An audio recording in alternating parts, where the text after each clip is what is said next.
send her any pictures? No. Is this a picture of you? Yeah.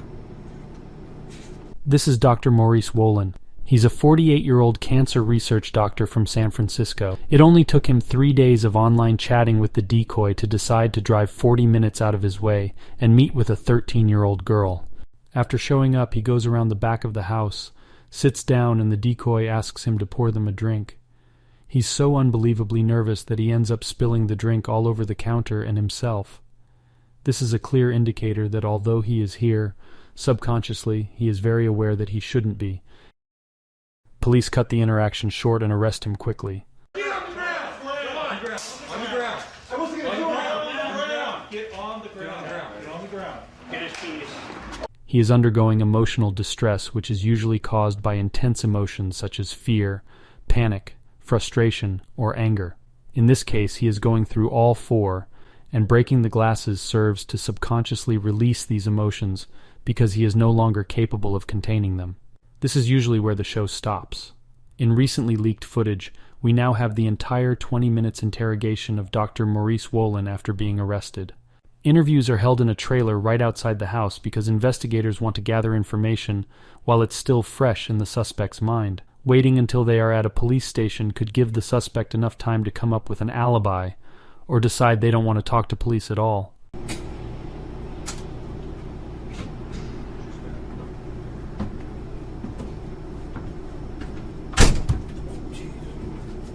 Okay, have a seat right there. Explain to you what's going on. Okay. Like I said, my name's Steve Nelson. I'm a detective with the Petaluma Police Department. First thing I'm going to do is explain to you your Miranda rights, okay? Okay. You have the right to remain silent. Anything you say can't be used against you in a court of law. Detective Steve Nelson reads Dr. Maurice Wolin his Miranda rights and proceeds to ask questions. Okay? So, I'd like to talk about what happened today. Okay? Let me just confirm some information about you. Your name is Maurice Wolin? Okay. Yes. If I can Yes. have you verbalize Yes. it. Sorry. Okay, thank you. And you live at 304 Scenic Avenue. in Piedmont? Yes. Okay. And your birth date is 2/28 of 58? Correct. Okay. What or screen name do you use?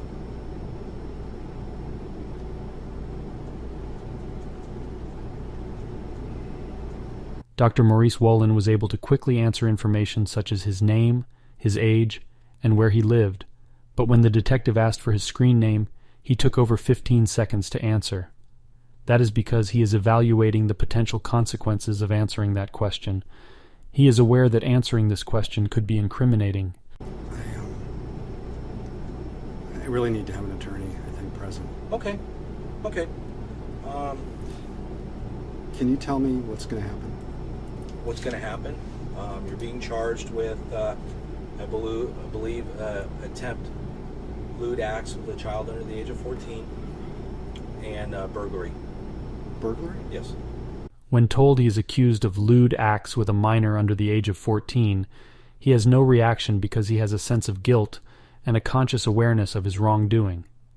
He has already anticipated this charge and was slightly able to mentally prepare to hear it. When told he is accused of burglary, he experiences genuine shock and surprise. He is caught off guard by the accusation because in his mind he knows he did not commit burglary. Okay. Stealing what? By entering the dwelling that you did. Okay? So at that point, I'm going to bring you back over to booking. You'll be transported to the Sonoma County Am Sheriff's. I going to jail? Yeah. Okay? Steve, I've never done anything wrong in my life. Ever. You know my record. Okay.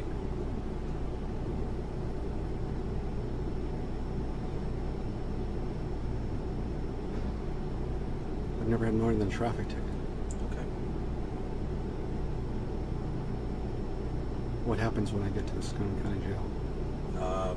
They'll talk to you whether you can arrange bail or anything like that. Other than that, you'd probably be in jail until Tuesday for arraignment.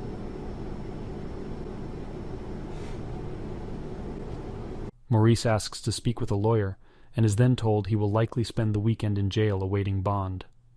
The harsh reality stirs up his emotions once again. I didn't do anything. What did I steal? He is still concerned about what he stole because he can't cling on to the other charge. Okay, that's what I told you. It's not about stealing. What did I? Okay. What did I take? Okay, let me just stop you for a second. You asked to talk to an attorney. Yes. Okay, I'm not going to discuss this further because I can't. Okay, unless you want to waive your right to have an attorney present. Can I call my wife? You will be able to make a call later on. I need to call her now. Okay, I'm not going to base this on. You still want to have an attorney present.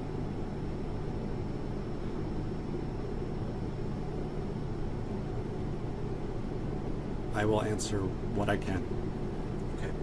The detective does a good job of making sure Maurice Wolin wants to talk without a lawyer. If detectives do not properly inform the suspect of their rights or obtain a clear and voluntary waiver, any statements made during the interrogation may be deemed inadmissible in court. Okay, I have to visit that, and I have to respect your constitutional rights. All right, let's talk. Okay. What screen name do you go by? I use Tall Dreamy Dog. Okay.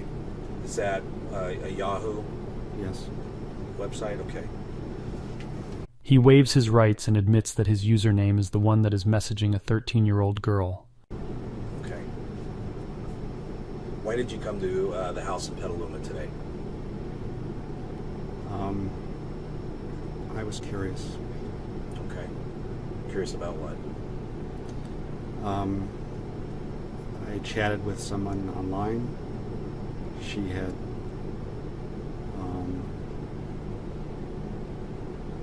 asked to meet me on several occasions. I declined. Then today again she asked. I had a little bit of time, not very much, Okay. because I have to be home to pick my wife up.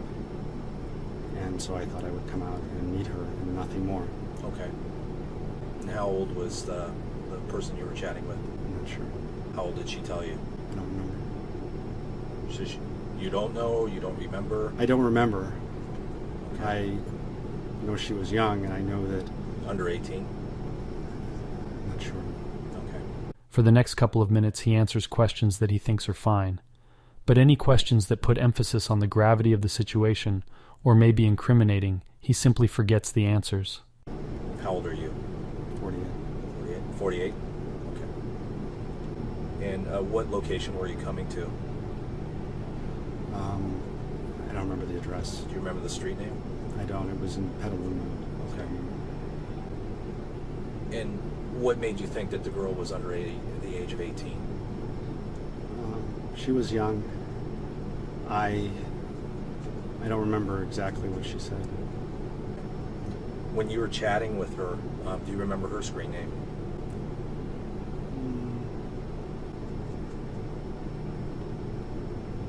Not positive. She messaged me a couple times too. Okay. Since Maurice is unable to remember anything of value to the case, the detective decides to jog his memory by pulling up the chat logs. What I'd like to do is maybe I can refresh your memory. Did you ever talk about, what kind of things did you talk about in the chats? It's just playing, What kind of playing? just talking. Okay. I don't remember the specifics. What name do you use besides Tall Dreamy Dog? Do Maybe you use another name? Like a false name that you use when you meet people? I have a nickname, What's that? Mo or Marco. Marco? Okay. And then if you told her that you were Marco in San Francisco, that would have been accurate?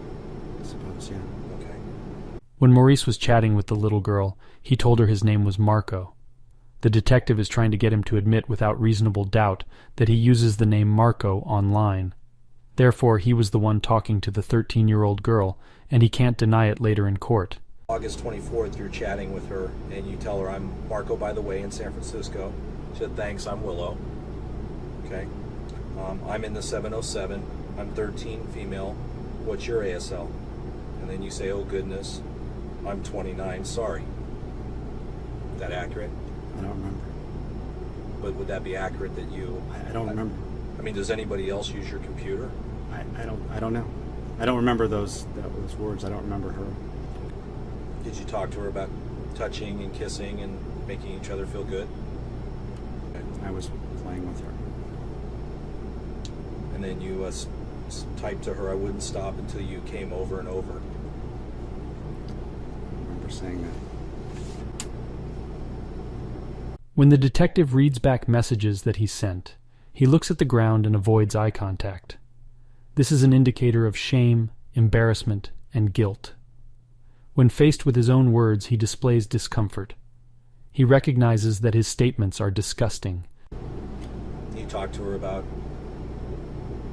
kissing her chest. I don't remember. Just a question, a phone number, 510-402-4023. Where's that? One of my clients. Okay, so it was just a phony number you gave? No, wasn't phony. Okay, so it's a real number? It's a way to get a hold of you? No, it's, I don't know. I don't know what number it was. I mean, it's not my home, my cell. In the chat logs, Dr. Maurice Wolin gave one of his clients numbers instead of his own. The detective recites the number pretty fast, and he is able to remember exactly that it belongs to one of his patients, which is impressive considering the enormous amounts of stress, anxiety, and discomfort he is facing. He quickly tells the detective exactly where that number is from, and then stumbles on his words because maybe it would have been better to not remember. In this case, his subconscious is working faster than his conscious. Officer Nelson, can I call my wife? Okay, you'd be able to call her when we're done. Okay. It is common for suspects to suddenly want to speak with family. The pressure is a lot to handle, and often predators do this to explain and downplay the severity of their crimes to their loved ones before they get a chance to hear it from police or investigators. And then you told her, no, I'm real, but you're under 18 and I'm over. We would have to be so careful. I don't remember saying that, but I told her that she needed to be, I was concerned about her. She needed to be careful. Okay. You commented about her body looking pretty hot. Yeah. Okay. I don't remember. And then you asked her what bra size she wore. And she said 30B, but it's kind of big on me right now. I'm still growing. I don't remember her saying that. Okay. And saying that you will kiss them. I don't remember. The only reason I came today, I was curious, but I wasn't going to do anything. I had no intention to do anything. When a predator claims they showed up to a victim's house out of curiosity, they are usually trying to downplay their motives, avoid self-incrimination, manipulate the perception of detectives, and test law enforcement to see how much they actually know. You talk about, what will you wear? I don't know whatever's clean, something sexy. And you said, will you take it off for me? And then you ask her that you wanted her to take her pants off also. It was just You can take mine off if you want. I wasn't So going to how do. do you want to do it? I wasn't going to do anything. Okay. I'm But just telling. here you're telling me you're concerned for her welfare. But you read on, and I was playing with her. It was that was not appropriate. But then when you read on, I say over and over again that she shouldn't be doing this. I can't come see you. She begs me to come. Officer Nelson, I shouldn't have talked to her. You're right. I wasn't going to do anything. Have you ever done this before? No. Never? Never met a 13-year-old? On the internet, yeah. Never. No. I mean, you told her you were a doctor. Officer Nelson, you have to believe me. I would never have done anything to her. Okay, Maurice, I'm just reading your chats, and you're talking about being concerned for her, and you're asking her, will you suck me? And I want you to taste me? I would never have done that. Did you say that? I don't remember. Okay, you know, I don't remember, but I never would have done anything to her. and then you show up. I mean, where do you live? In Piedmont? How long did it take you to get here? 40 minutes. Where's your wife right now? At a party. So where does she think you're at work? No, I told her I would go out for a little while. So you drove 40 minutes from Piedmont to meet a 13-year-old I didn't know she was 13. that nothing would have happened. That's right. You expect me to believe that? It's the After truth. you talk about having It's the truth. different sexual It's the truth. acts with her?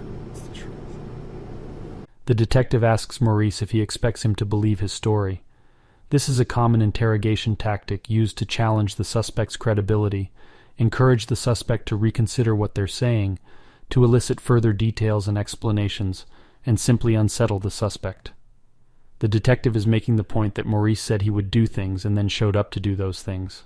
Arguing this point would be saying that Maurice said he would do things in the chat logs and then showed up after driving 40 minutes to not do those exact things. Did you send her any pictures? No. Is this a picture of you? Yeah. Were you wearing a wig? I just had my hair done differently. Okay.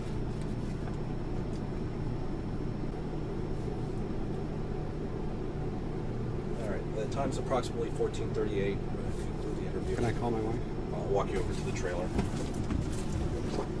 The detective does a good job about establishing a timeline, confirming that it was Dr. Maurice Wolin messaging the decoy, and that he goes by the name Marco. This is more than enough to convict him. He can say that he doesn't remember saying explicit stuff, but at the same time he says that it's his username and his nickname, and he used a laptop and was talking with her. And most incriminating of all, he showed up.